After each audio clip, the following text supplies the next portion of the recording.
కంపించింది. అయితే భూకంపానికి ముందే సూచనలు ఈ విధంగా వస్తాయని ఆ ప్రాంతంలోని వారు చెప్తున్నారు. ఇక్కడ కనిపిస్తున్న చీమలను చూడండి. ఆ ఊఫర్ నుంచి సాంగ్స్ వస్తున్నాయి. అయితే చీమలు మొత్తం కూడా వచ్చి దాని చుట్టూ తిరుగుతున్నాయి. అయితే అవి ఎందుకు అలా చేస్తున్నాయి? బహుశా అవి తన దైవంగా అనుకుంటున్నాయేమని ఆశ్చర్యపోయారు. ఇది ఒక ఇంట్లో జరిగింది. ఉన్నట్టుండి ఇంటి పై నుంచి ఒక గాడిద పెంకులపై ఇరుక్కుంటుంది. అయితే అది అంత పైకి ఎలా వచ్చింది? ఏదైనా మాయ గాడిద ఈ విధంగా వచ్చిందా అని ఆ ఇంటి వారు ఆశ్చర్యపోయారు.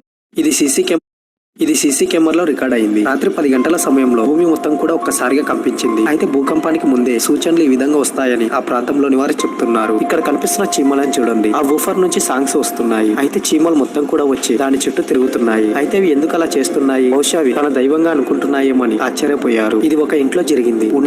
ఇది సీసీ కెమెరాలో రికార్డ్ అయింది. రాత్రి 10 గంటల సమయంలో భూమి మొత్తం కూడా ఒక్కసారిగా కంపించింది. అయితే భూకంపానికి ముందే సూచనలు ఈ విధంగా వస్తాయని ఆ ప్రాంతంలోని వారు చెప్తున్నారు. ఇక్కడ కనిపిస్తున్న చీమలను చూడండి. ఆ ఊఫర్ నుంచి సాంగ్స్ వస్తున్నాయి. అయితే చీమలు మొత్తం కూడా వచ్చి దాని చుట్టూ తిరుగుతున్నాయి. అయితే అవి ఎందుకు అలా చేస్తున్నాయి? బహుశా అవి తన దైవంగా అనుకుంటున్నాయేమని ఆశ్చర్యపోయారు. ఇది ఒక ఇంట్లో ఇది సీసీ కెమెరాలో రికార్డ్ అయింది. రాత్రి 10 గంటల సమయంలో భూమి మొత్తం కూడా ఒక్కసారిగా కంపించింది. అయితే భూకంపానికి ముందే సూచనలు ఈ విధంగా వస్తాయని ఆ ప్రాంతంలోని వారు చెప్తున్నారు. ఇక్కడ కనిపిస్తున్న చీమలను చూడండి. ఆ ఊఫర్ నుంచి సాంగ్స్ వస్తున్నాయి. అయితే చీమలు మొత్తం కూడా వచ్చి దాని చుట్టూ తిరుగుతున్నాయి. అయితే అవి ఎందుకు అలా చేస్తున్నాయి? బహుశా అవి తన దైవంగా అనుకుంటున్నాయేమని ఆశ్చర్యపోయారు. ఇది ఒక ఇంట్లో జరిగింది. ఉన్నట్టుండి ఇంటి పై నుంచి ఒక గాడిద పెంకులపై ఇరుక్కుంటుంది. అయితే అది శివ అంటే మంగళం, భద్రం.